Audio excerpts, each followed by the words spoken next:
আসসালামু আলাইকুম ভিউয়ার্স। কোটা সংস্কার আন্দোলনকারীদের প্ল্যাটফর্মে বৈষম্য বিরোধী ছাত্র আন্দোলনের নতুন কর্মসূচি ঘোষণা করেছে।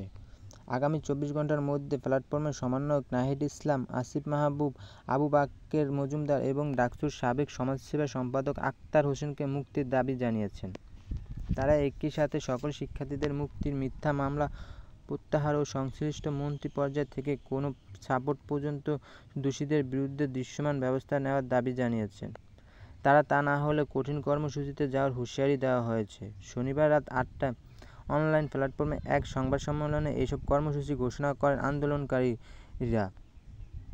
বৈষম্য বিরোধী ছাত্র আন্দোলনের অন্যতম সমন্বয়ক আব্দুল হান্নান মাসুদ এ সময় আরও যুক্ত ছিলেন অন্যতম সমন্বয়ক মাহিন সরকার ও সমন্বয়ক রিফাত হোসেন।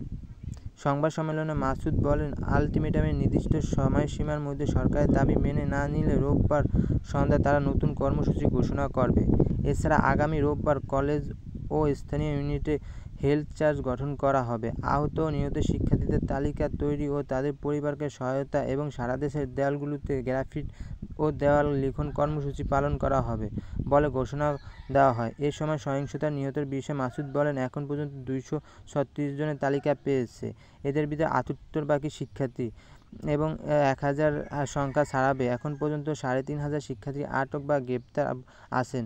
বাসায় বাসায় গিয়ে অনেক শিক্ষার্থীকে তুলে নেওয়া হচ্ছে। আমাদের 32 জনের নামে মামলা হয়েছে, যেখানে শাহবাগ থানাতে 11টি। এসব মামলা অজ্ঞাতনামাদের রাখা হয়েছে। এসব সময় আন্তর্জাতিক সম্প্রদায়ের শিক্ষার্থীদের পাশে দাঁড়ানোর আহ্বান জানানো হয়।